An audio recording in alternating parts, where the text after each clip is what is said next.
السلام علیکم ناظرین، میں آپ کا میزبان منصور ساحر الیکشن کے نئے ایپیسوڈ کے ساتھ، نئے پروگرام کے ساتھ. اور اس وقت ہمارے درمیان موجود ہیں پاکستان کنزرویٹو پارٹی کی وائس پریزیڈنٹ سنبل اختر اور ان کے کینڈیڈیٹ جناب داؤد فقری صاحب. آداب. کیا سیاسی جماعتیں کم پڑ گئی ہیں؟ بقول وہ مجھے ہمارے، چونکہ میرے شو کا موڈ لائٹ موڈ ہے، تو مجھے سہیل وڑائچ صاحب میں بڑا ان کو پسند کرتا ہوں، تو مجھے یاد آ گئے کہ کیا سیاسی جماعتیں کم پڑ گئی تھیں جو آپ نے اپنی جماعت بنائی؟ جی ایسی بات نہیں ہے. سب سے پہلے تو منصور بھائی میں آپ کے بہت شکر گزار ہوں کہ آپ نے ہمیں دعوت دیا وینس ٹی وی پہ، اور میں اس کے لیے پورے وینس چینل کی شکر گزار ہوا. تھینک یو سو مچ. اور سب سے اہم آپ نے سوال کیا کہ کیا یعنی کہ پارٹی کم پڑ گئی تھی جو نئی پارٹی میرے پوچھنے کا مقصد یہ کہ مطلب بنانے کی جو وجوہات ہیں، ایک نئی پارٹی بنانے کا خیال آپ کے ذہن میں، آپ کے چیئرمین کے، پریزیڈنٹ کے ذہن میں کیسے آیا؟ مطلب ایسی کیا افتاد پڑی تھی؟ آپ کسی اور پارٹی میں بھی تو شامل ہو سکتے تھے. ہاں بالکل، آپ نے سوال بہت اچھا کیا ہے. تو اس کے بالکل سمپل اور سیدھا سا میں جواب یہ دوں گی. دیکھیے 75 سالوں سے پاکستان، 75 سال ہو گیا پاکستان کو وجود میں آئے ہوئے، لیکن پاکستان آزاد تو ہو گیا، لیکن میرے حساب سے وہ صرف پیپر ورک ہوا. پاکستان کی قوم آزاد نہیں ہوئی، پاکستان کی معیشت برباد ہو گئی. یہ سارے اتنے مسئلے مسائل جو بھی حکومت آئی، اور ابھی تو کئی سالوں سے مستقل ایسا ہو رہا ہے کہ ایک ہی حکومت، کبھی ایک کبھی دوسرا، کبھی ایک کبھی دوسرا، اس طرح سے حکومت یعنی کہ رد و بدل جیسے لگتا ہے آپس میں کوئی سیٹنگ ہو گئی ہے، آپس میں کچھ ہونے کا. لیکن اس سب میں کیا ہوا، یعنی کہ برا کس کے ساتھ ہوا؟ صرف عوام پیسی اس میں، صرف غریب لوگ پیسے اس میں. جی فقری صاحب، میڈم سمپل جو بات کر رہی ہیں کہ میں نے جہاں تک ان کی بات کو سمجھا کہ یہ فیڈ اپ نظر آئی مجھے موروثی سیاست سے، کہ باپ کے بعد بیٹا، بیٹے کے بعد بیٹی، بیٹی باپ، اس طرح مطلب خاندانی سیاست سے ہٹ کر نکل کر مطلب آپ لوگوں نے سوچا کہ اپنے اندر سے قیادت نکالی جائے. ایسا ہی ہے؟ سب سے پہلے تو آپ کا بہت شکریہ، اس چینل کا شکریہ جس نے یہ ہمیں موقع فراہم کیا کہ ہم اپنے خیالات کا اظہار کر سکیں. تو بات یہ ہے کہ ہمارے دانش چنا صاحب ماشاءاللہ سے پچھلے 12 سال سے اسٹرگل کر رہے ہیں. یہ پارٹی نئی نہیں ہے. جو آپ کے پریزیڈنٹ ہیں؟ پریزیڈنٹ چیئرمین ہے. پہلے تو یہ میں کلیئر کر دوں کہ یہ پارٹی نئی نہیں ہے. اچھا. یہ پارٹی پچھلے 12 سال سے وجود میں ہے، رجسٹرڈ ہے، اور ہم پچھلے 12 سال سے دانش چنا صاحب اور ان کی ٹیم بہت سارے کام کر رہی ہیں. اچھا، گڈ. 2018 میں ہم نے جو ہے الیکشن کا بائیکاٹ کیا تھا چنا صاحب نے کسی وجہ سے، اور اس سال پھر میدان میں آنے کا اس لیے فیصلہ کیا کہ ابھی ہم جو دیکھتے ہیں نا پاکستان کی سیاست کو، تو ہم یہ دیکھتے ہیں کہ صرف چہرے تھوڑے سے آگے پیچھے ہو جاتے ہیں، لیکن گھوم پھر کے جو ہے نا حکومت انہی کی ہوتی ہے. تو جب تک ہم اس چکر سے نہیں نکلیں گے، کوئی ایسی قیادت نہیں آئے گی کہ جو آزادانہ فیصلے کر سکے پاکستانی عوام کے لیے اور ان کے حق میں کوئی بہتری لا سکے. تو یہی ہمارا منشور لے کر ہمارے دانش چنا صاحب نے بنایا کہ اللہ کی دھرتی پہ اللہ کا نظام. نہیں، بہت اچھی بات ہے. اللہ کی لیکن میں ایک بات سنیں، اللہ کی دھرتی پہ اللہ کا نظام اور نظام مصطفیٰ کا قیام. ماشاءاللہ. تو جب نظام مصطفیٰ کی ہم بات کرتے ہیں تو یہ جتنی چیزیں ہیں جیسے جو ہماری عوام کی ضروریات کی ہیں ان سب کا احاطہ کر لیتی ہے نظام مصطفیٰ. تو اس لیے یہ منشور ان کا بہت اچھا تھا، اور ہم پھر دانش چنا صاحب نے مشورہ کیا سب ہمارے جو کینڈیڈیٹس ہیں کہ بھئی اب کیا کیا جائے. تو پھر دانش چنا صاحب نے کہا کہ اس دفعہ الیکشن میں ہم نے اترنا ہے، کیونکہ کب تک ہم یہ انتظار کریں گے کہ یار یہ کوئی اچھا فیصلہ کریں. انہوں نے اچھا فیصلہ تو کرنا نہیں ہے. تو اس لیے ہم لوگ جو ہے نا میدان میں آئے، اور اب یہ ڈیپینڈ کرتا ہے ہماری عوام کے اوپر کہ وہ بجائے اس کے کہ یہ دیکھے کہ پارٹی کا سربراہ کون ہے کہ ووٹ دینے، یا یہ دیکھے کہ جو کینڈیڈیٹ کھڑا ہوا ہے اس کا اپنا کریکٹر کیا ہے اور وہ ہمارے لیے کیا کر سکتا ہے اور ہم اس تک پہنچ بھی سکتے ہیں کہ نہیں. داؤد فقری صاحب، بات آپ کی بہت اچھی ہے، اور آپ نے جو ذکر چھیڑا ہے نظام مصطفیٰ کے حوالے سے صلی اللہ علیہ وآلہ وسلم، ہماری جان و مال آقا پہ قربان، لیکن سیاست کے طالب علم کی حیثیت سے میں اگر کچھ اوراق پلٹوں تو نظام مصطفیٰ کے نام پر جو سات میرا خیال ہے 9 جماعتیں تھیں جو بھٹو صاحب کے مقابلے پر کھڑی ہوئیں 1977 میں، اور اس کے نتیجے میں مارشل لاء لگا اور پاکستان ایک ایسے تاریک دور میں چلا گیا جس سے ہمیں کلاشنکوف کلچر ملا، ہیروئن ملی، مطلب بہت زیادہ نقصان ہوا پولیٹیکلی، ہمیں جمہوری طور پر ہمیں بہت نقصان ہوا. تو یہ بظاہر تو یہ بہت خوش کن نعرہ ہے کہ اگر مطلب بینگ مسلم ہم سب کی خواہش ہے کہ نظام مصطفیٰ نافذ ہو جائے، لیکن کیا آپ سمجھتے ہیں کہ جو سیاسی مذہبی جماعتیں ہیں وہ کہیں یہ امپلیمنٹیشن کرنے کی پوزیشن میں ہیں یا نہیں ہیں؟ دیکھیں اس وقت اگر آپ کہیں کہ فوری طور پر تو کوئی بھی پارٹی اس کے اوپر عمل نہیں کر سکتی. لیکن بات تو ریاست مدینہ بنانے کی بھی ہوئی تھی، لیکن صرف بات ہی رہی. نہیں دیکھیں ریاست مدینہ بنانا، میں تو یہ کہتا ہوں کہ اگر ہم اس کا عکس در عکس بھی بنا لیں نا تو بہت بڑی بات ہے. جی بالکل بالکل. اور ہم جو بات کر رہے ہیں نظام مصطفیٰ صلی اللہ علیہ وسلم کی، تو ہم بھی اس کا اگر عکس لے لیں نا، صرف تھوڑی سی شبیہ لے کر اس کے اوپر عمل کرنا شروع کر دیں، تو یہ بھی میں سمجھوں گا کہ ہم لوگ نے بہت بڑی کامیابی حاصل کر لی. کیونکہ نظام مصطفیٰ کو ایز اٹ از قائم کرنا یہ ہم لوگوں کے بس کی بات نہیں ہے. کسی بھی بنی نوع انسان کی بات نہیں ہے جو دنیا میں رہے. تو یہ اس کو قائم کرنے کے لیے ہم ان کی جو عکس ہے، یعنی کہ جو ان کا طریقہ کار تھا، جو ان کی تربیت وہ ہمیں سکھا کر گئے ہیں، اور جو قرآن اور حدیث کی صورت میں ہمارے پاس ہمارا دین اسلام موجود ہے، تو ہماری کوشش پوری ہوگی کہ اس پر عمل کرتے ہوئے ہم قوانین بنائیں اور اس کو آہستہ آہستہ کر کے تبدیل کر کے اس کو ایک شکل دیں جو ہمارے پیارے نبی صلی اللہ علیہ وسلم کے دور کے اندر ایک نظام تھا اس کے مشابہت کرتا ہو. سمن صاحبہ، آپ سمجھتی ہیں کہ اس وقت جو میدان میں ہیں سیاسی مذہبی جماعتیں، جو بظاہر تو مذہبی جماعتیں ہیں لیکن سیاست میں حصہ لیتی ہیں، جن میں جمعیت علماء اسلام بھی ہے، تحریک لبیک بھی ہے، اور نورانی صاحب کی جمعیت علماء پاکستان بھی ہے، اور بھی اس طرح کی جماعتیں ہیں، تو ان کے کردار سے مطمئن ہیں کہیں آپ؟ دیکھیں، جب انسان مسلمان جب ہوتا ہے نا، اور جب ایک اسلام کے بنیاد پہ جب وہ کام کرنا شروع ہوتا ہے، تو کہیں نہ کہیں اس کے دل میں عشق مصطفیٰ ہوتا ہے. بے شک، وہ تو ہر مسلمان جس کے دل میں عشق مصطفیٰ نہیں ہے تو پھر مسلمانیت ہی نہیں ہے. تو لیکن اگر کوئی بھی اگر اپنے ذہن میں یہ بات رکھ کے اگر کسی پارٹی کو وجود میں لاتا ہے، کسی پارٹی کو بناتا ہے، تو وہ کوشش یہی کرتا ہے کہ نظام مصطفیٰ کو قائم کر دیا جائے. لیکن چونکہ پاکستان کا یہ عمل ہے کہ پاکستان اپنے فیصلے کبھی کچھ کر ہی نہیں پایا جب تک کہ اوپر سے ان کا آرڈر نہیں آتا ہے. جب اوپر سے آرڈر آتا ہے، جب یہودی لابی ہمارے پر حاوی ہو جاتی ہے، تو اس وجہ سے ہمارے جو علماء کرام کو جو مشکلات پیدا ہوتی ہے، اصل وجہ یہ ہے ان کی. مطلب آپ سمجھتی ہیں کہ ان جو مذہبی سیاسی جماعتیں ہیں وہ کردار ادا نہیں کر پائیں جو ان کو ادا کرنا چاہیے. بالکل. اچھا، تھوڑا سا ہم آپ کے حلقہ انتخاب کی طرف چلتے ہیں. آپ 248 NA 248 سے امیدوار ہیں. کون کون سے علاقے آتے ہیں آپ کے؟ NA 248 کا علاقہ کافی بڑا آتا ہے. سب سے پہلے تو لیاقت آباد ہے.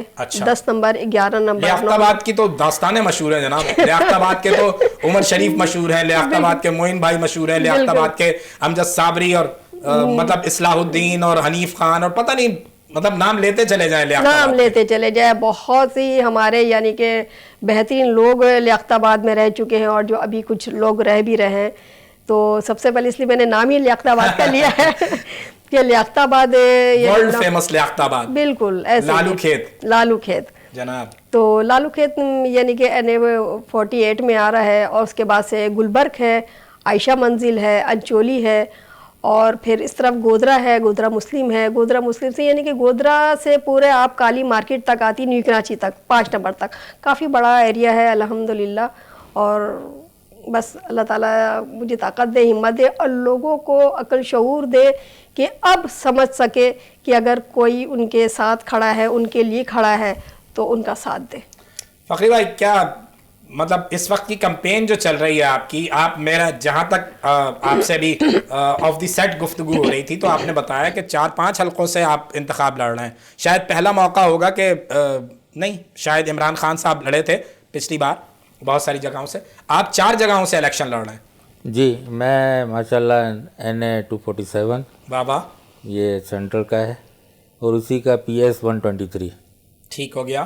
اور دوسرا ڈسٹرکٹ ایسٹ کا ہے 236 NA اور PS 100. کون کون سے علاقے آپ کی اس میں آ رہے ہیں؟ NA 247 جو ہے یہ سمجھ لیں کہ میرا اپنا آبائی علاقہ ہے. اچھا، آپ کی رہائش کہاں؟ میری سیکٹر 5 نیو کراچی کی پیدائش ہے اور میرا گھر بھی وہیں ہے، وہیں رہائش ہے. ماشاءاللہ. تو میرا جو حلقہ شروع ہوتا ہے UP موڑ سے تھرو آؤٹ 4 کے چورنگی، اچھا. اور اگر ادھر سے دیکھیں یہ گودرا سے تھرو آؤٹ اللہ والی چورنگی، اور اللہ والی چورنگی سے تھوڑا سا پہلے رائٹ سائڈ کو یہاں سے جاتے ہوئے 5F سندھی ہوٹل تک. اوکے. ٹھیک ہے. اگر لیفٹ کو دیکھیں تو 4 کے چورنگی سے اس طرف جو جتنا ہے 5C4 5C1 5C2 سیکٹر 8 یہ سارا نارتھ میں میرے پاس آ رہا ہے. اور اسی کے اندر PS بھی ہے. PS کے اندر سیکٹر 5E ہے، 5D ہے، 5F ہے اور 5G ہے. یہ چاروں علاقے ساتھ ساتھ ہیں جہاں ہمارا بچپن، جوانی اور بڑھاپا گزرا ہے. خیر بڑھاپا تو نہیں، وہ مطلب کہنا چاہیے نا 50 سے اوپر ہو گئے، اس میں شرمانے کی کیا بات ہے. حقیقت پسند ہونا چاہیے، حقیقت پسند ہونا چاہیے انسان کو. تو اور 236 جو ہے وہ گلشن اقبال کا علاقہ ہے میرا، اس میں تمام کنٹونمنٹ آ رہا ہے. تھوڑا سا گلستانی جوہر ہے، تھوڑا سا بادرآباد کا علاقہ ہے، اور اسی کے اندر PS 100 بھی ہے. تو آپ لوگوں نے یہ طے کیا ہے کہ عوام میں جائیں گے اور ان کے ساتھ ووٹ کا معاملہ کریں گے. مجھے ایسے ہی کوئی لکھی ہوئی بات یاد آتی ہے کہ پچھلے جو 77-75 سالوں کا پاکستان کا جمہوری حوالوں کا، سیاسی حوالوں کا جو ایکسپیرینس ہے، ووٹ اور ووٹر کی وہی عزت ہوتی ہے، ووٹ اور ووٹر کی وہی عزت ہوتی ہے جو زبردستی لو میرج کرنے والے کپل کا حوالہ ہوتا ہے. جیسے میں نے کوئی لو میرج کی ہے اور میں جب اپنی سسرال میں جاتا ہوں تو مجھے جو عزت ملتی ہے مجھے پتا ہوتا ہے تو کیا ہوتا ہے. تو آپ سمجھتے ہیں کہ آج بھی ووٹ کی عزت ہے یا فیصلے کہیں اور ہوتے ہیں؟ جی سنبل صاحبہ. سر یہ کہنا یہ ہے کہ ووٹ کی عزت ہے، اگر سمجھا جائے اور دیکھا جائے تو ایک طرف تو کچھ عرصے میں ووٹ کی عزت ہوتی ہے، لیکن اب جو ہے معاملات ایسے نہیں ہیں. اب یہ نہیں کہ جو معاملات ہیں وہ چینج ہو گئے. اب یہ ہو گیا الیکشن یا سلیکشن. لیکن جو کچھ غریب طبقہ ہے اور جو کس طرح کے لوگ ہیں وہ آج بھی یقین کرتے ہیں کہ الیکشن ہو رہا ہے. آپ سمجھتی ہیں الیکشن ہو رہا ہے یا آپ سمجھتی ہیں کہ الیکشن نہیں ہو رہا ہے؟ نہیں، میرے حساب سے یہ الیکشن نہیں ہو رہا ہے سر. تو پھر کیوں کھڑے ہیں فقری بھائی، کیوں کھڑے ہیں؟ دیکھیں میں تو کہہ رہا ہوں کہ الیکشن ہو رہا ہے. ٹھیک ہے، ٹھیک ہے، ٹھیک ہے. ان کی بات کو میں آگے بڑھاتے ہوئے کہتا ہوں کہ الیکشن تو ہو رہا ہے. اور جہاں تک ہمارے ملک کی بات ہے الیکشن کی، جو ہمارے ملک میں الیکشن ہوتے رہے ہیں اور ہو رہے ہیں، ان کا طریقہ کار کچھ بھی رہا ہو، میں اس پہ کچھ نہیں کہتا کہ یہ الیکشن تھے یا سلیکشن تھے، XYZ کچھ بھی تھا. لیکن ایک چیز ہے، جو طاقت عوام کے پاس ہے وہ کسی کے پاس نہیں ہے، نہ سلیکٹ کرنے والوں کے پاس اور نہ کسی اور کسی کو فیصلہ کرنے کا. کیا یہ بات عوام کو پتہ ہے؟ بالکل پتہ ہے. نہیں پتہ ہے؟ نہیں پتہ ہے، بالکل نہیں پتہ. تو اسی بات کو اجاگر کرنے کے لیے ان کے ذہنوں میں کہ اس چیز کا شعور دینے کے لیے کہ بھئی آپ لوگ، ہر ایک بندہ کتنا طاقتور ہے. میں گلی گلی، محلے محلے، یہ میری سسٹر گلی گلی، محلے محلے، ہم دونوں نے جا کر لوگوں کے اندر یہ آگاہی پیدا کرنے کی کوشش کی ہے کہ دیکھیں سسٹم اپنی جگہ پر ہے، وہ جو فیصلے کریں وہ اپنی جگہ فیصلے کر رہے ہیں، لیکن جو طاقت آپ کے پاس ہے آپ ان کے فیصلوں کو بدل سکتے ہیں. میں سنبل میڈم کی بات کو دہراؤں گا جو ابھی انہوں نے کہا کہ 77 سالوں سے 75 سالوں سے وہی لوگ، وہی چہرے، وہی وعدے. تو یہ وعدے تو بہت کیے جاتے ہیں، اس کے بعد کا تو عمل جو ہے وہ کہیں بھی نظر نہیں آتا ہے. تو آپ کی جماعت نے، آپ کے چنا صاحب نے، آپ نے مل کر کوئی روڈ میپ تو بنایا ہوگا کہ اگر عوام آپ کو منتخب کرتی ہے تو آپ نے یہ طریقہ کار اختیار کرنا ہے پاکستان کو ترقی دینے کے لیے، اپنے صوبے کو، کراچی کو ترقی دینے کے لیے، اپنے حلقے کی بہتری کے لیے کوئی روڈ میپ آپ لوگوں نے اپنے کہیں جی میڈم؟ جی بالکل ایسا بنایا ہے ہم نے، اور دیکھیں آج تک جو بھی حکومت میں آئی ہے نا تو عوام کو اس سے ریلیف نہیں ملا، بلکہ عوام مشکلوں میں آتی چلی گئی. اور جب عوام مشکلوں میں آئی اور جب حکومت کی طرف نظر دوڑاتی، چاہے وہ ہمارا تھانہ لے لے، چاہے ہمارے کوئی بھی افسران کا یعنی کہ آفس لے لے، کہیں بھی عوام کی رسائی وہاں تک نہیں ہے. لیکن اسی ساری چیزوں کو مد نظر رکھتے ہوئے ہمارے جو چنّا صاحب ہیں، ہم پاکستان کنزرویٹو پارٹی کے جو چیئرمین ہیں، تو انہوں نے یہ فیصلہ کیا کہ دیکھیے الیکشن جب ہو رہا تو الیکشن ظاہر ہر ایک چیز ہے، تو میں آپ لوگوں کے لیے یہ چیز لے کر آئی، یہ ایک پمفلیٹ ہے جو ہمارے لیے بنا ہے، ٹھیک ہے نا، تاکہ ڈور ٹو ڈور ہم خود جائیں اور جا کے عوام کو سمجھائے کہ جو چیز 75 سالوں سے نہیں ہو پایا ہے پاکستان کنزرویٹو پارٹی اب وہ کر کے دکھائے گی، جس کا جو لوگوں کو یقین ہے کوئی نئی جماعت، کوئی نئی پارٹی، کوئی نئے لوگ آئے تو ایک انقلاب برپا ہو جائے. تو ہمارے دانش چنّا صاحب نے کچھ ایسے ہی یعنی کہ ایک فیصلہ کیا، اور کرنے کے بعد یہ ہمارے جو پمفلیٹ ہے، تو پمفلیٹ پہ آج تک آپ ریکارڈ اٹھا کے دیکھ لیجئے 75 سالوں میں جتنی دفعہ بھی الیکشن پاکستان میں ہوا ہے، کبھی کسی کے پمفلیٹ پہ کینڈیڈیٹ جو ہوتے ہیں تو ان کا اپنا پرسنل نمبر نہیں ہوتا ہے. واہ واہ، اچھی بات کی آپ نے. تو پاکستان کنزرویٹو پارٹی کے جو چیئرمین صاحب دانش چنّا صاحب، انہوں نے ایک اعلان کیا ہمیں، یعنی کہ سب کو جتنے کینڈیڈیٹ، ہم اس وقت کراچی میں 14 کینڈیڈیٹ ہیں ماشاءاللہ. واہ واہ. این اے پہ جو ہے کینڈیڈیٹ ہے وہ 10 کینڈیڈیٹ ہے، اور پی ایس پہ 4 کینڈیڈیٹ ہیں ہمارے. تو سب کو بلایا اور ایک میٹنگ کی. اس میٹنگ میں انہوں نے یہ بات بہت اچھے طریقے سے بتایا، اور بتا کے بولا کہ ہم پمفلیٹ میں اپنا یعنی جو بھی کینڈیڈیٹ ہوں ان کا نمبر کریں گے، اور اللہ کرے ہم حکومت میں آ جائیں، اسمبلیوں تک ہم پہنچ جائیں. جب ہم اسمبلیوں تک پہنچ جائیں گے اور پھر خدا نخواستہ آگے جیسے پچھلے حکمران گزرے، اور اسی طرح اگر ہمارے ساتھ ایسے کوئی معاملات آ جائے، کچھ ہو جائے، تو اس ٹائم عوام آ کے ڈائریکٹ یہ کہ اس نمبر پہ کال کرے اور آ کے ہمارا گریبان پکڑے. بالکل ٹھیک ہے، بالکل ٹھیک ہے. ناظرین، ہماری گفتگو ہو رہی ہے پاکستان کنزرویٹو پارٹی کے امیدواران سے، اور ایک لیں گے چھوٹا سا بریک کے بعد واپس آتے ہیں. امید ہے آپ ہمارے ساتھ رہیں گے.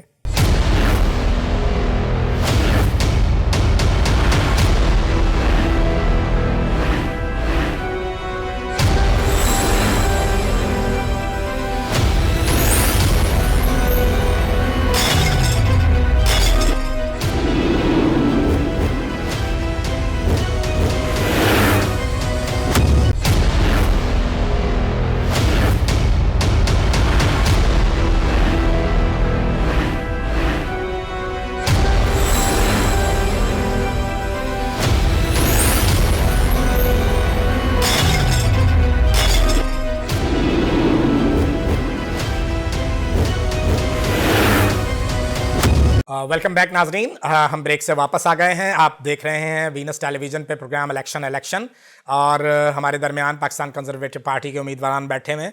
تو بات ذکر ہو رہا تھا روڈ میپ کا، کہ کیا آپ لوگوں نے سوچا ہے، کیا کرنا چاہتے ہیں، کیا پلان لے کے اترے ہیں. جی فخری صاحب. دیکھیں، پلان تو ہمارا بہت اچھا ہے، لیکن بات یہ ہے کہ ابھی ہمارے جو کینڈیڈیٹ ہیں وہ کم ہیں. لیکن کم ہونے سے کوئی فرق نہیں پڑتا. وہ اس لیے کہ اگر ہماری سلیکشن کر دیتی ہے عوام، ہمیں ووٹ دے کر ہمیں اسمبلیوں تک پہنچاتی ہے، تو ایک تو ہمارے پاس اپنا حلقہ ہوگا. جس ایریا سے ہم سلیکٹ ہو کر آئیں، ہم اس کے اندر وہ تبدیلیاں لے کر لانے کی کوشش کریں گے جس کا ہم کہہ رہے ہیں نظام مصطفیٰ، جو بہتری کی طرف اس کو لے کے جائیں گے. دوسرا یہ کہ جب ہم اسمبلی میں بیٹھے ہوں گے، چاہے وہ صوبائی اسمبلی ہو یا قومی اسمبلی ہو، تو ہم وہاں پر بھی آواز اٹھا سکتے ہیں. صحیح ہے. اگر ہماری آواز کی زیادہ اہمیت نہیں ہوگی، لیکن اہمیت تو ہوگی، اور اسی طرح سے آواز ملتی چلی جائے گی، اور ایک دن صرف ایک ہی آواز رہ جائے گی، وہ ہے نظام مصطفیٰ کی. انشاءاللہ تعالی اللہ نے چاہا تو وہ دن بھی دور نہیں ہے. دانش چنّا صاحب ہمارے چیئرمین صاحب اس چیز کے اندر بہت محنت کر رہے ہیں، ہمارے کینڈیڈیٹس بھی، اور ہمیں لوگوں کا بھی بہت سپورٹ اس میں ملا ہے. نہیں، میں تو جیسے آپ سے ذکر ہوا تو میں تو تعریف کروں گا کہ آپ 4 حلقوں سے اتریں. چونکہ مرد کا تو ایک خاص حوالہ ہے نا, وہ جب شریعت کے حوالوں میں ہم کسی پیرامیٹر میں اترتے ہیں تو کسی شرعی حوالے کو ہم فالو کریں یا نہیں کریں, لیکن ایک حوالہ ایسا ہے کہ جس کو ہم فالو کرنا چاہتے ہیں اور سن کے بڑے خوش ہوتے ہیں کہ مرد کو 4 شادیاں جو ہیں وہ جائز کی گئی ہیں. تو آپ نے شادی 1 کی یا 2 کی یا 3 کی یا 4 کی یا ابھی؟ نہیں, شادی ایک ہی کی ہے. اچھا, اور ماشاءاللہ اچھی چل رہی ہے. ماشاءاللہ. باقی یہ 4 جگہ سے نومینیشن یہ ہمارے چنا صاحب کی خواہش تھی. ماشاءاللہ. نہیں, میں نے کہا نا چونکہ میرے پروگرام کا موڈ تھوڑا سا ہم لائٹ موڈ کے ساتھ گفتگو کرتے ہیں, تو جیسے آج کل کے دور میں جوائنٹ فیملی سسٹم کا رواج آہستہ آہستہ دم توڑ رہا ہے, ختم ہو رہا ہے, لیکن آپ کی شادی کو کتنا عرصہ ہوا؟ تقریباً 30 ایئرس ہو گئے. 97 میں ہوئی تھی.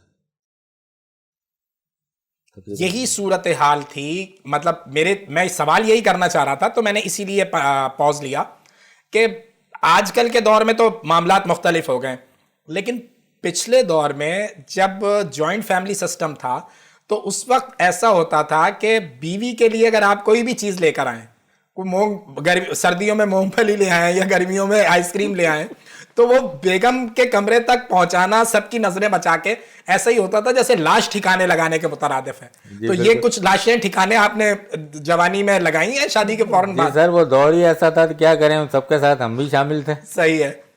تو بالکل لگائی ہیں, بہت ساری لگائی ہیں لاشیں. اصل میں صورتحال یہی ہے کہ وہ جو دور تھا شاید زیادہ اچھا تھا, لوگوں میں اخلاص تھا, مروت تھی, محبت تھی. ہم بتدریج کمیونیکیشن کے دور میں آ گئے ہیں. انٹرنیٹ نے بہت سارے معاملات آسان بھی کیے ہیں, تو کچھ تھوڑا سا کہیں 19-20 بھی معاملات کو کیے ہیں. رشتے جو ہیں وہ تھوڑے سے کہیں پیچھے چلے گئے ہیں. سوشل میڈیا زیادہ آگے آ گیا ہے. تو نوجوانوں کے حوالے سے کیا سوچتے ہیں آپ؟ کہاں ان کو روکنے کی ضرورت ہے, کہاں ان کی سمت درست کرنے کی ضرورت ہے؟ دیکھیے, جہاں تک سوشل میڈیا اور کی بات آ رہی ہے, موبائل کی بات آ رہی ہے, اس میں نوجوانوں کو بہت زیادہ اویئرنیس مل رہی ہے. لیکن اس کے ساتھ ساتھ جو دیکھیں ہر چیز ہوتا ہے نا کہ کچھ اڈاپٹ کر لیا جاتا ہے. کوئی چیز یعنی کہ اڈاپٹ جب کریں گے تو اس کو کوئی گڈ میں لے جاتا ہے, کوئی بیڈ میں لے جاتا ہے.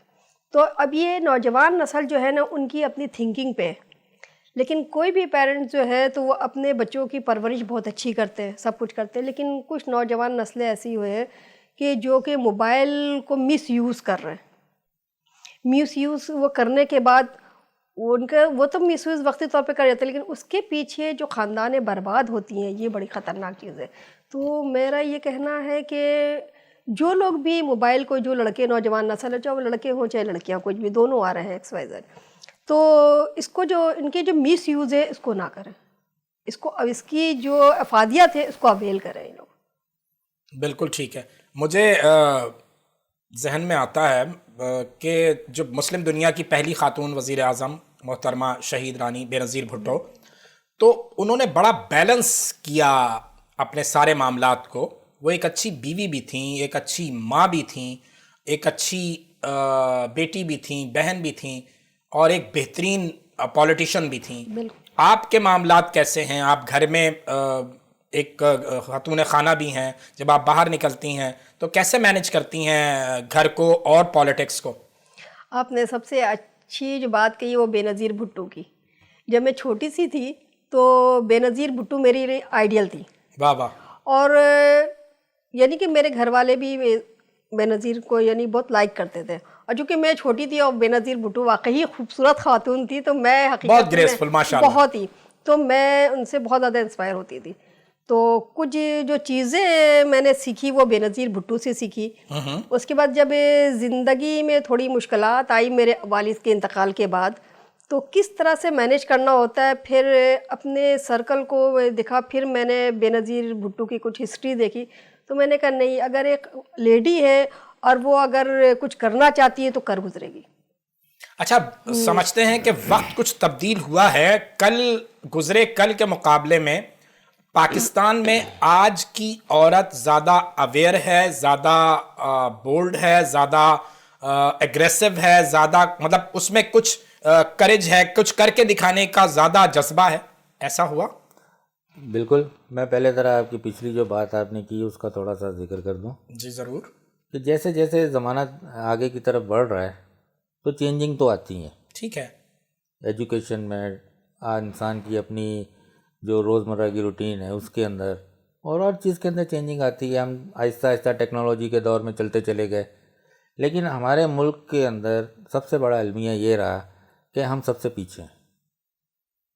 ہماری جتنی بھی حکومتیں اب تک آئی ہیں, آج تک کی جو چل رہی ہے اس تک کی میں کہہ رہا ہوں, اس کسی بھی حکومت نے اپنی نوجوان نسل کو اس لیول پہ لانے کی کوشش ہی نہیں کی, نہ ایجوکیشن کے حوالے سے, نہ اسپورٹس کے حوالے سے, نہ اخلاق کے حوالے سے. کسی بھی چیز کو آپ دیکھ لیں تو یہی ہمارا منشور ہے کہ اگر ہم آتے ہیں اقتدار کے اندر تو انشاءاللہ تعالی ہم ایجوکیشن کو ٹھیک کریں گے. ہم ایجوکیشن ہر کسی کے لیے کریں گے. ترجیحات کیا ہیں؟ نمبر 1 ایجنڈا کیا ہے, نمبر 2 کیا ہے, نمبر 3 کیا ہے, کیا ترجیحات ہیں آپ کی؟ دیکھیں, سب سے پہلا جو ہمارے ترجیحات ہیں نا اس میں یہ ہے کہ ہم عوام کے جو بنیادی حقوق ہیں, جو اگر ہم بات کرتے ہیں نظام مصطفیٰ کی تو اس حوالے سے یہ ہے کہ جو سربراہ مملکت ہے یا وزیر اعظم اگر ہم کہیں اس کو, جی پارلیمانی نظام حکومت میں تو سربراہ حکومت وزیر اعظم, جی تو عوام کی جتنی ضروریات ہیں, بجلی, گیس, پانی, کھانے پینے کی چیزیں, یہ تمام کی فراہمی جو ہے وہ اس کی ذمہ داری ہے. آپ بجلی, گیس اور پانی چونکہ قیمت سے دینی پڑتی ہے تو اس کی قیمتیں اتنی رکھیں کہ یہ آسانی سے ہر گھر میں ہر شخص کی پہنچ میں ہو.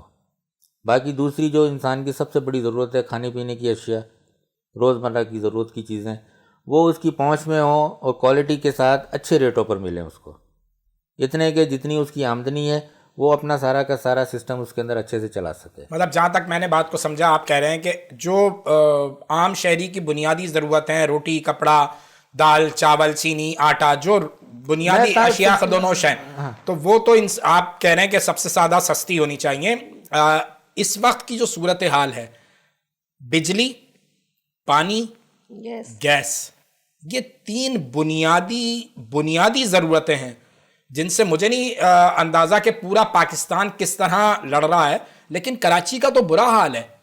اس سلسلے میں کیا لائے عمل ہونا چاہیے, اور کیا یہ پالیٹکس کا حصہ ہے؟ کیا یہ ضروری نہیں ہے کہ اس عوامی مسئلے پر ساری سیاسی جماعتیں ایک ساتھ ہو کر کوئی آواز بلند کریں؟ نہیں, یہ ساری سیاسی جماعتیں ایک ساتھ اکٹھی ہو کے آواز بلند نہیں کر سکتی. اچھا, وجہ یہ ہے کہ سب نے اپنے اپنے حصے کا کھایا ہوا اور کھا رہے ہیں. آئی واہ.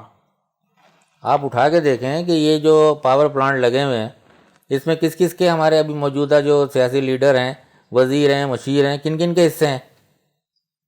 آپ اس چیز کو دیکھیں تو آپ کو پتہ چل جائے گا کہ یہ پاور پلانٹس کا کیا طریقہ کار ہے, یہ کیوں ہمارے اوپر زبردستی جو ہے مسلط کیے گئے. تو انشاءاللہ تعالی ہم آئیں گے تو ہم اس کا احتساب کریں گے اس چیز کا. ہاں, لیکن یہ ایک پتہ نہیں کس تاریخ سرنگ میں داخل ہو گئے ہیں ہم. یہ IPPs کا والا جو معاملہ ہے بہت خطرناک ہے, بہت لوڈ پڑا ہوا ہے معیشت پہ. معیشت کا بگاڑ ایک دن میں نہیں ہوا, بقول شاعر کے وقت کرتا ہے پرورش برسوں, حادثہ ایک دم نہیں ہوتا. تو کوئی ایسا حوالہ فوری طور پر سامنے نظر نہیں آتا کہ جس سے یہ سارے معاملات کو جو ہے وہ روکا جا سکے, کچھ بند باندھا جا سکے. آپ بینگ اے لیڈی, آپ کو تو یہ زیادہ سارے معاملات سے جھیلنا پڑتا ہوگا. جب آپ علاقوں میں گئی ہیں تو وہاں کیا مسائل آپ نے سنے؟ آپ جب اپنی کنونسنگ کے لیے نکلی, خاص طور پہ خواتین سے بات کرتے ہوئے, کیا انہوں نے بتایا کہ کیا پرابلمس ہیں علاقوں میں؟ جب گئی تو انہوں نے سب سے اہم جو مسئلہ بتایا وہ بجلی کا بتایا, پانی کا بتایا, اور روڈ خراب ہے گھروں میں, یعنی کہ گلیوں میں جو گٹر ابل جاتا ہے تو گھروں میں گندا پانی آ جاتا ہے. تو اس کے لیے وہ اتنی سخت ناراض تھی, اور وہ ان کی ناراضگی بنتی تھی. اتنی سخت ناراض ہے وہ حکومت کے پاکستان سے کہ انہوں نے, ہم تو ہر سال جب یعنی 5 سالوں میں الیکشن آتا ہے تو ہم تو ووٹ دیتے, جو ہمارے پاس آ جاتا ہے آپ ہمیں ووٹ دیں. ووٹ لیتے وقت سب کا ہاتھ یوں ہوتا ہے, اور ووٹ لینے کے بعد وہ غائب ہو جاتے ہیں سرے سے. تو وہ اسی لیے ناراض, اتنی زیادہ ناراض تھی. تو ہم نے ان کو بتایا کہ دیکھیے اور سب سے اہم بات ہے کہ ہماری جو کنزرویٹو پارٹی ہے نا، تو اس نے یہ کیا ہے کہ کسی بھی جاگیردار وڈیرے یا پھر ڈبل کیبن پہ یا سیوکس پہ یا کسی بھی بڑی گاڑی پہ گھومنے والے کو ٹکٹ نہیں دیا. انہوں نے ہر اس بندے کو ٹکٹ دیا جو اپنے محلے کے رہتے ہوئے اور اسی غریب طبقے سے لوگ ہیں جو اپنے گھروں سے نکلتے ہیں جاب کے لیے کہیں جانے کے لیے تو چنچی رکشے کا استعمال کرتے ہیں یا موٹر سائیکل بائک کا استعمال. آپ کہہ رہی ہیں کہ پاکستان کنزرویٹو پارٹی کے جتنے امیدوار ہیں وہ سب مڈل کلاس سے تعلق رکھتے ہیں اور میں خود ایک مڈل کلاس سے ہوں. تو جب میں وہاں پہ پہنچی اور جب سب سے اہم بات یہ جب ڈی سی آفس میں گئی اپنی یعنی کہ یہ کاغذات نامزدگی کے لیے گئی تو وہاں پہ میں نے دیکھا لوگ بڑی بڑی گاڑیوں سے اتر رہے ہیں، سب کچھ اتر رہے. اچھا میرا بیٹا میرے ساتھ تھا، کہ ماما یہ لوگ اتر آپ یہاں سے اس پہ چنچی سے اتری. میں نے کہا یہی تو انقلاب لانا ہے، واہ واہ، اسی پہ تو کام کرنا ہے. سنبل میڈم نے ابھی ذکر کیا کہ جب یہ علاقوں میں گئی ہیں تو بتایا لوگوں نے کہ جی جب ووٹ مانگنے آتے ہیں بڑی بڑی گاڑیوں میں تو آتے ہیں لیکن ہاتھ ان کے جڑے ہوئے ہوتے ہیں، ایسے کر کے بیٹھتے ہیں آپ کے سامنے، اور جب انتخابات ختم ہو جاتے ہیں وہ جیت جاتے ہیں تو پھر وہ پلٹ کے نہیں آتے ہیں. مجھے میر یاد آ گئے، وہ کہتے ہیں کہ میر کیا سادہ ہیں، بیمار ہوئے جس کے سبب اسی عطار کے لونڈے سے دوا لیتے ہیں. یہ سلسلہ کب تک چلے گا؟ جب تک ہماری جو عوام ہے نا یہ اپنی آنکھیں نہیں کھولے گی، جب تک یہ خود فیصلہ نہیں کریں گی کہ ہمیں کیا چاہیے اور کس سے ملے گا یہ اور کس طرح سے ہم یہ سب کچھ حاصل کر سکتے ہیں، جب تک یہ خود فیصلہ نہیں کریں گے پاکستان کی تقدیر نہیں بدل سکتے. پاکستان کی تقدیر بدلنے کے لیے آپ نہیں سمجھتے ہیں کہ آج کے نوجوان کو شعور دینے کی ضرورت ہے؟ آج کا نوجوان اگر باشعور ہو جائے گا، کیونکہ جہاں تک جو میری ایکسرسائز رہی ہے میں نے محسوس کیا ہے کہ آج کا نوجوان سوچتا بھی ہے، سوال بھی کرتا ہے اور وہ ڈائی ہارڈ پاکستانی بھی ہے، صرف اس کی سمت کو درست کرنا ہے. بالکل آپ کی اسی بات کے لیے اس میں ہے کہ جو آج کے نوجوان ہیں نا، سب سے بڑی بات تو تعلیم جو ہے، تعلیم کو عام کرنا چاہیے. تعلیم ہی اتنی مہنگی کر دی گئی ہے تو اسٹوڈنٹ آگے کہاں سے پڑھے گا؟ جب تک کہ وہ تعلیم حاصل نہیں کرے گا اس کو شعور کہاں سے آئے گا؟ کیا آپ گلی ڈنڈا کھیلنے والوں کے سے امید رکھتے ہیں کہ ان کے اندر شعور ہے؟ کیا آپ ان ایجوکیٹڈ جو ہوتے ہیں، جو بالکل پڑھے لکھے نہیں، جن کے ماں باپ ٹھیلا چلاتے ہیں، جن کے ماں باپ سبزیاں بیچتے ہیں، کیا آپ سمجھتے ہیں کہ ان کے بچے اسکول نہیں جا رہے اور گلے محلے میں وہ کرکٹ لے کے یعنی کہ بلہ سے وہ کرکٹ کھیل رہے ہیں تو وہ تعلیم حاصل نہیں کرے، خالی کرکٹ کھیل رہے تو ان کے اندر وہ کرکٹ کھیلنے سے شعور پیدا ہو جائے گا؟ نہیں. تو ہم نے یعنی کہ یہ جو ہمارا فیصلہ ہوا پاکستان کنزرویٹو پارٹی کا، تعلیم کو عام کرو. نظام مصطفیٰ کی ابھی داؤد بھائی نے بات کی کہ نظام مصطفیٰ قائم کریں گے تو کیسے کریں گے؟ کیسے کریں گے یہ ایک سوال ہے.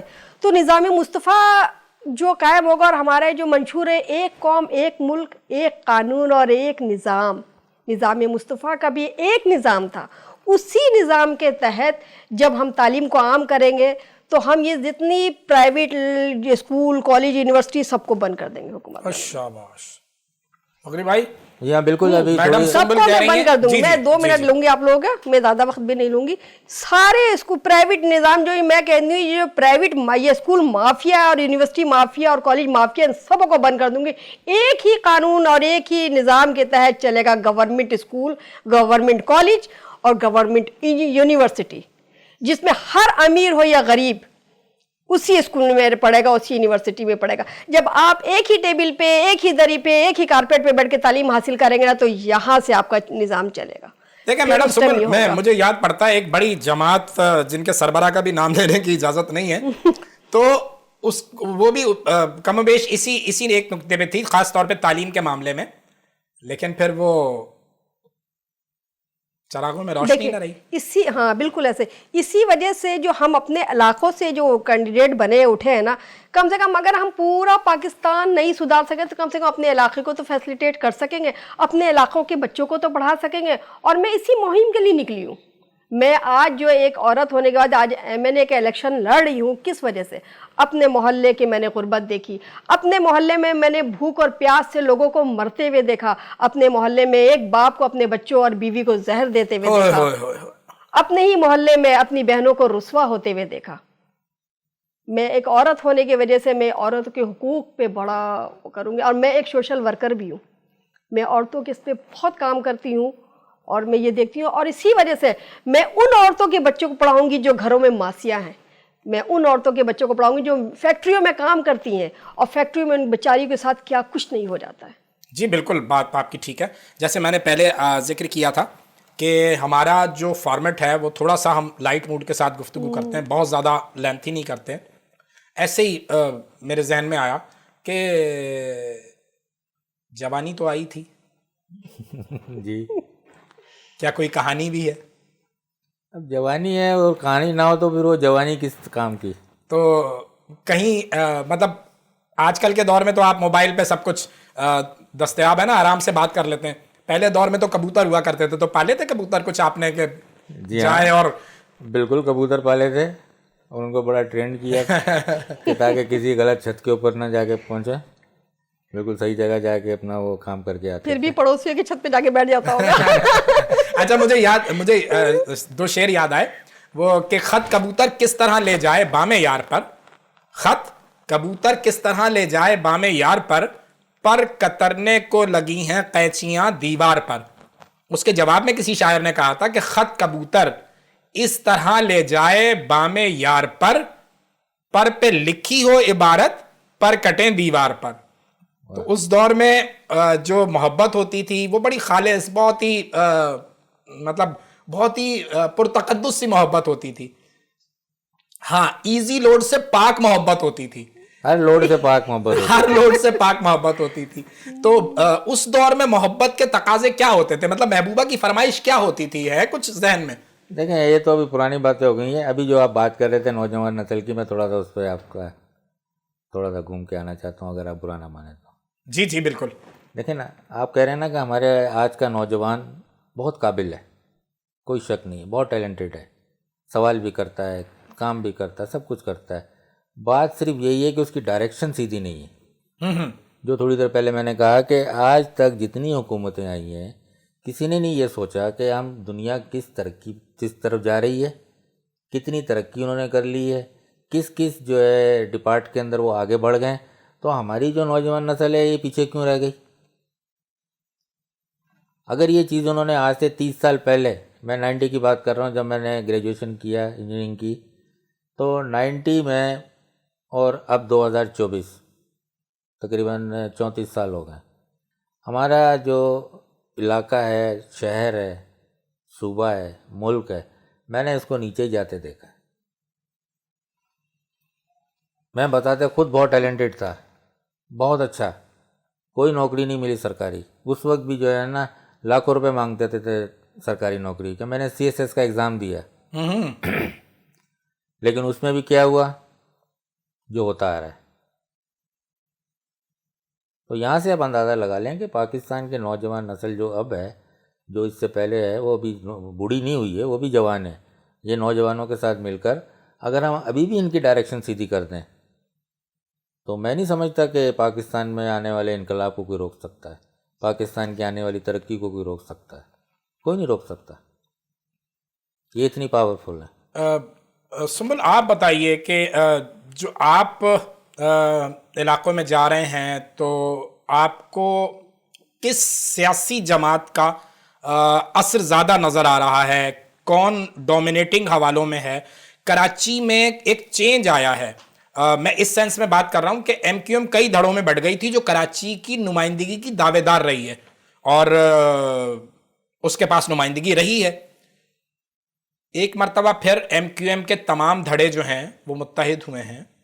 پیپلز پارٹی اس سے پہلے کراچی کو اون نہیں کرتی تھی، جہاں تک ہم نے دیکھا ہے اپنی صحافتی لائف میں، لیکن اب پیپلز پارٹی، چونکہ میئر کراچی بھی پاکستان پیپلز پارٹی کا ہے، پھر سب سے اہم جماعت اسلامی ہے۔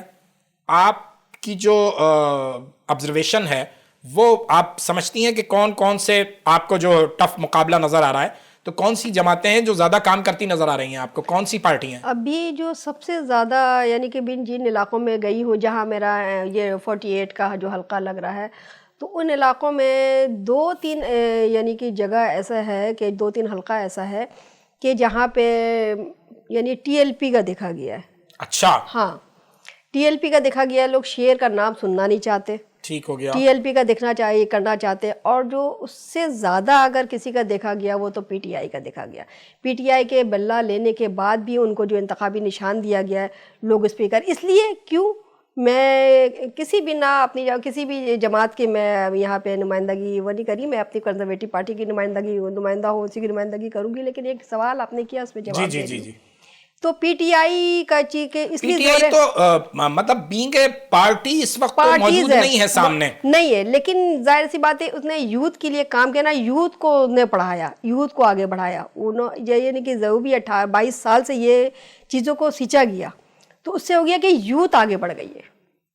اب کی جو یوتھ ہے نا وہ یہی کہتی ہے کہ ہمیں تو ویسے بلہ چھن گیا تو کیا ہوا, ہمیں جو چیز ہے ہمیں اسی پہ ووٹ لگانا ہے.